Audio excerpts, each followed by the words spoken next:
just wanted to pop in really quick and do a live video. Kind of motivated to do this video this morning because I actually have the time. And I'm sitting in a place where I can do it.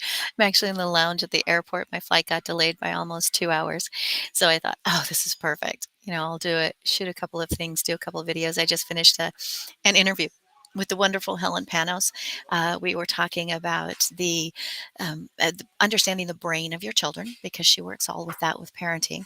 So we popped in and we did some stuff on that. And it made me think this would be a perfect segue or perfect, it just got my brain going to talk about the topic of the Brain Lady, the chat with Brain Lady, or brainstorm with the Brain Lady that we're doing in a couple of weeks. We do the brainstorm with the Brain Lady every month, where it's just kind of an open forum, and I provide some content, and then we just have a conversation around it, and then do some brainstorming and some troubleshooting.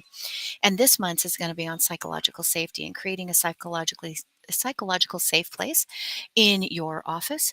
And I really, as I was doing what was kind of going on in my head as I was doing the interview earlier, was how this also applies in your home, because we were talking about how to foster the brain of your children, and doing so by fully understanding that brain and knowing what their brain personality connection is. And you all know that I focus on that. That's the base assessment that we do in our business, no matter what we're doing, is discovery of your brain DNA code and how that affects the things you do and your level of success and all of that, and how to wrap that into understanding in your communication and your relationships.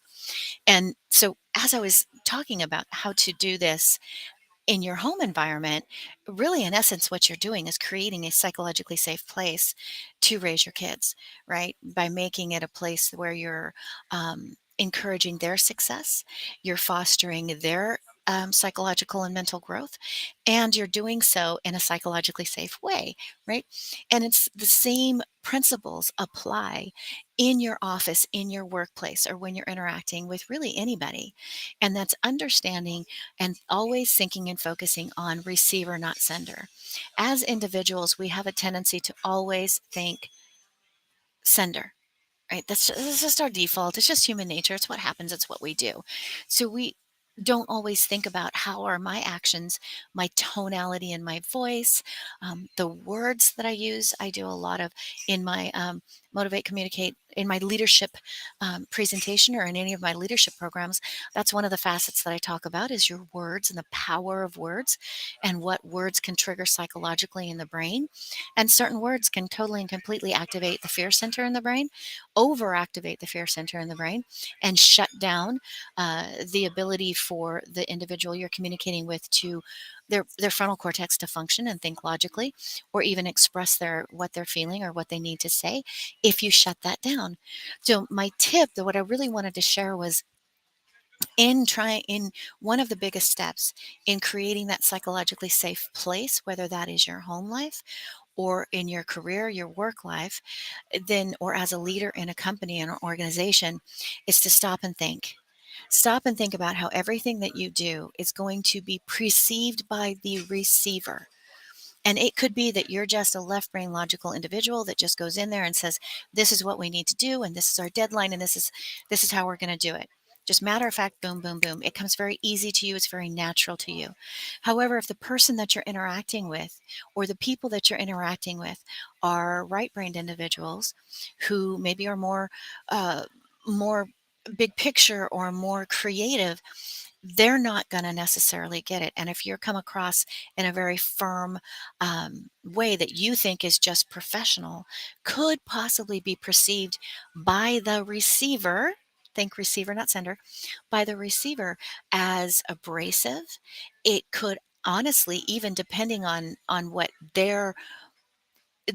how their brain processes and things in their life that cause them to react certain ways, it could cause their brain to engage the stress center, the stress response in the brain, which is that lower region, that subconscious region, that amygdala, the part that controls the fight, flight, freeze.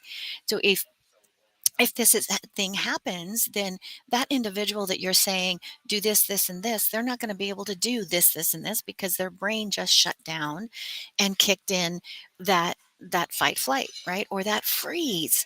And they're not really truly going to hear what you're sending or the information that you're trying to get them to hear because of the way you sent it, your body language, your tonality, and even your the actual words, right? If the words are all in this negative tone region or aggressive region, you may not feel it's aggressive, but it may be perceived by them.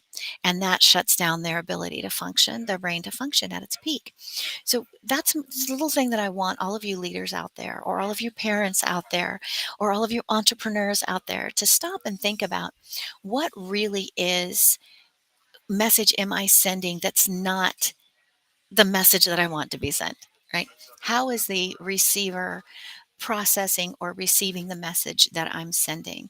Because honestly, it's kind of it kind of is benefiting you huge because you want your message to be received and you want your message to be understood. And if you're sending it in a way that they're not getting it, then they're not getting it, right? So you want to do everything that you can to facilitate open communication and facilitate the receiver actually getting the information and not being distracted or shut down by the tone of your voice, the words that you're using, or the way that you're delivering the message. And that pretty much is one of the top keys. And we'll discuss this more on our on the brainstorm with the brain lady in a couple of weeks. It's the Tuesday the 20th, I believe. I'll put the information down in the description.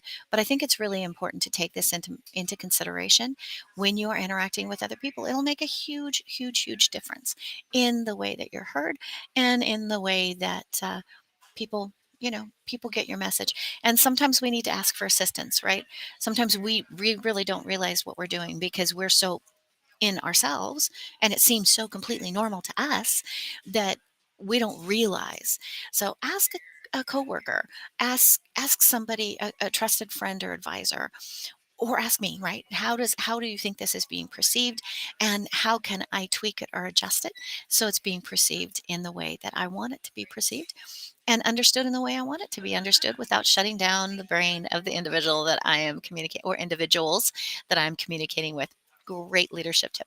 So anyways, that was the thing I wanted to pop on here and discuss with you today. Think about that as you go through the day. Think about how you're interacting with other people and what is the method, your tone, your body language, even your facial expressions. Are you smiling? And how is that perceived in the brain of the person that you're interacting with? All right. Thanks for listening in.